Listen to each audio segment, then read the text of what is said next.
What's good, guys? Fantasy Joe back here with our mock draft Monday. Today we are doing a PPR mock draft from the 110.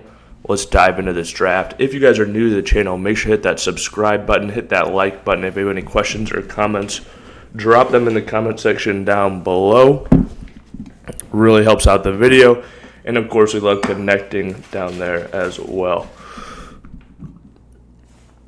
What? Saqoun Barkley is available. We're just going to pretend that he's not because I don't think that's super realistic. But I'm going to go ahead in a PPR and take Amon-Ra St. Brown at the 110. He just catches. Let's look at the last 2 years. 100-plus passes. I guess they don't have the stats like that. Here we go. 115, 119, 106. A lot of safety there. We're just going to pull the trigger on one of the best receivers in football. Especially in a PPR, I think he gives us a nice advantage. And actually, I did not think this is where we were going to be going with our second pick. But Ashton Jeanty is still on the board in the PPR. I think he's going to get an absolute ton of volume, be very involved.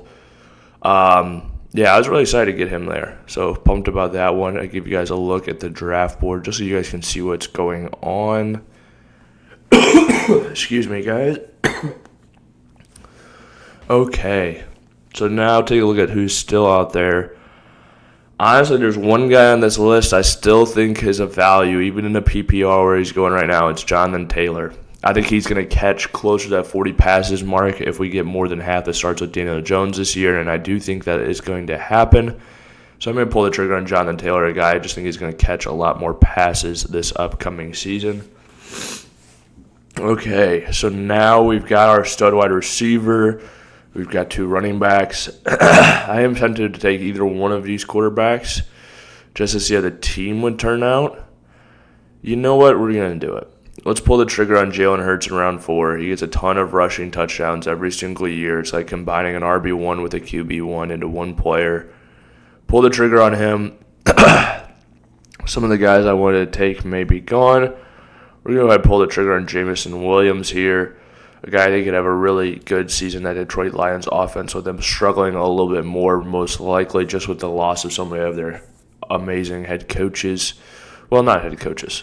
Defensive coordinator, offensive coordinator, those type of guys. Excuse me, guys. I do apologize. Another guy we're going to pull the trigger on here in round 6, Rome Odunze. Again, stealing is just a limit for him. I just don't change, my outlook on him a whole lot than it was a year ago. So that's why we pulled the trigger on him there. So let's take a look at the team here. We've stacked some receivers to boost with those running backs and quarterback that we got. I'm going to go ahead and take one more here. Kaleb Johnson. I think he's got a great deal of upside in the Steelers' offense. Travion Henderson's falling too. I don't know what is going on when you do PPR. The mock drafts are a lot different, but I'm going to snag up a lot of this running back value that continues to fall. Speaking of wide receiver value, Emeka Puka in round 9 is just about an auto pick for me. Matthew Golden comes back around to me as well. I'm going to take both these rookie round 1 wide receivers as much as I can, basically. Great value there. And you know what? We are going to go ahead and pull the trigger on one more rookie wide receiver. Trey Harris, another guy I've got on my sleeper list. Love the value of him there. And let's see if we can get a tight end who can go out there and just get some volume in the passing game. I'm interested in some of these guys. You know what? I'll pull the trigger on Dallas Goedert at this point. Doesn't have the most upside, but I do think he'll catch some touchdowns, help the team out a little bit here, a little bit there. And then we'll take the upside at the running back position of Isaac Guerendo. If anything happens to Christian McCaffrey, sky's the limit for him. All right, let's take a look at the team. So at quarterback, we got Jalen Hurts, Ashton Jeanty, Jonathan Taylor. We got Amon-Ra St. Brown, Jameson Williams.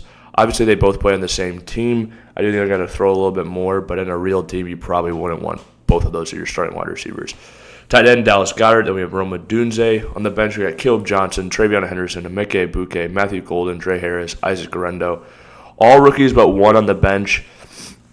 But I just think the value of all of these guys are guys you want in your teams that Trey Harris, Matthew Golden, Puka, Travion Henderson, Caleb Johnson, all guys that have the upside to finish a lot better than where they're being drafted.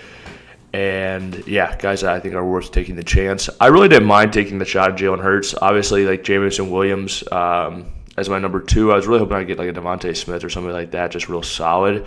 But I do like the upside of Jameson Williams as well. And, yeah, not by a team by any marks. Enjoy doing the PPR draft and getting a stud like Omarion and 2 packs to start it like that. If you guys have made it to this point in the video, please hit that like button, hit that subscribe button. If you have any questions or comments, drop them in the comment section down below. I'll respond as always. This has been Fantasy Joe. Thank you guys so much for watching.